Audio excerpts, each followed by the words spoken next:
ফেসবুকে দেখতে পাচ্ছি যে আমার নামে আসলে বেশ কিছু আইডি তৈরি হয়েছে। এই আইডির সংখ্যা আসলে 50 ছাড়িয়ে গিয়েছে, কিন্তু আমার শুধুমাত্র একটি ফেসবুক আইডি রয়েছে এবং অন্য কোনো ফেসবুকের যে পেজ বা এরকম কোনো কিছুই নেই।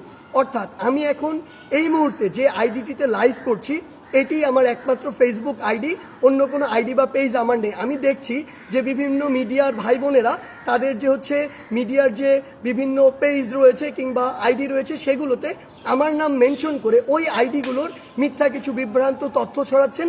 এজন্য আমি আপনাদের বলে দিতে চাই সেগুলো আমার আইডি নয়, সেগুলো ফেক আইডি এবং আপনারা সেগুলো ফলো করা থেকে বিরত থাকবেন।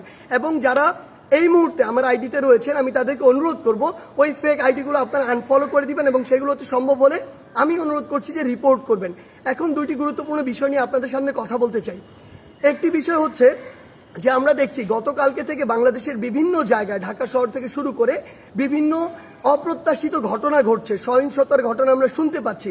আমরা আপনাদেরকে স্পষ্ট করে বলতে চাই, এই যে বাংলাদেশের ছাত্র সমাজ একটি এত বড় আন্দোলন করেছে, একটি ফ্যাসিস্ট একটি সরকারের যে একটি পতন ঘটিয়েছে, সেটি আমরা এই কারণে করিনি যে একজন নির্যাতক চলে যাবে আরেকজন নির্যাতক এসে সেই জায়গাটি নিবে।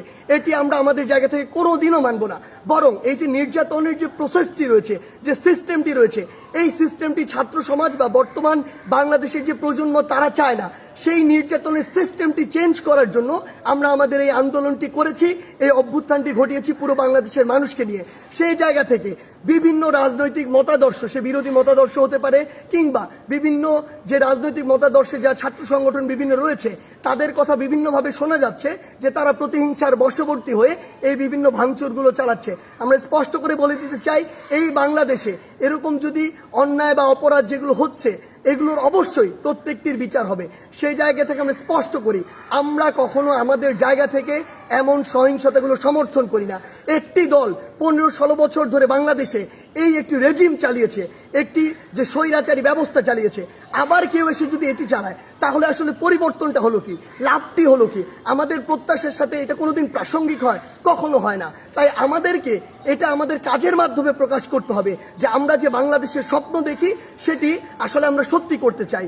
আরেকটি স্পষ্ট করে কথা বলতে চাই, সেটি হচ্ছে যে আমাদের যে সংখ্যালঘু ভাই বোনেরা রয়েছে তাদের বিভিন্ন ধর্মীয় উপাসনালয় রয়েছে, সেগুলোতে অনেকেই চক্রান্ত করে আঘাত করার চেষ্টা করছে, অনেকে প্রোপাগান্ডা ছড়াচ্ছে, যা হচ্ছে না তাও বলছে। সেই জায়গা থেকে আমাদের সকলকে, সকল ধর্মের বর্ণের সকলকে এই দায়িত্ব নিতে হবে যে আমাদের যে ভাই বোনেরা এটি শিকার হচ্ছে তাদেরকে আমাদের প্রোটেক্ট করতে হবে। একটি জিনিস মনে রাখবেন, 1971 যখন বাংলাদেশ স্বাধীন হয়েছিল কোনো নির্দিষ্ট ধর্মের মানুষের কারণে স্বাধীন হয়নি। এই বাংলাদেশ একটি অসাম্প্রদায়িক দেশ এবং এখানে সকল ধর্মের মানুষের এই যে প্রচেষ্টার ফলে বাংলাদেশ আজকে এই পর্যায়ে, কিংবা আজকে 2024 সালে দাঁড়িয়ে যে অভ্যুত্থানটি বাংলাদেশে ঘটেছে, যে স্বৈরাচারের পতনটি ঘটেছে, সেটি কোনো একটি নির্দিষ্ট ধর্মের মানুষের কারণে ঘটেনি। সেটি পুরো বাংলাদেশে বিভিন্ন ধর্মের মতাদর্শের বর্ণের গোষ্ঠী যারা রয়েছে সকলের সম্মিলিত প্রচেষ্টায় ঘটেছে। সেই জায়গা থেকে আমি আপনাদেরকে এটা স্পষ্ট করে জানিয়ে দিতে চাই, যারা এই কাজগুলো করছে অবশ্যই তাদেরকেও বিচারের আওতায় আনা হবে। কিন্তু আমাদের দায়িত্ব হচ্ছে আমরা আমাদের জায়গা থেকে আমাদের আশেপাশে বিভিন্ন সংখ্যালঘু ভাই বোনদের যদি কোনো বাড়িঘর কিংবা ধর্মীয় উপাসনালয় থাকে, আমরা নিজেরা গিয়ে সেগুলোকে প্রোটেক্ট করব। সেই দায়িত্বটি আমাদের। কারণ আমাদের আসলে স্বাধীনতার এখনো শুধুমাত্র একটি প্রাথমিক বিজয় হয়েছে, চূড়ান্ত ধাপে আমরা যাইনি।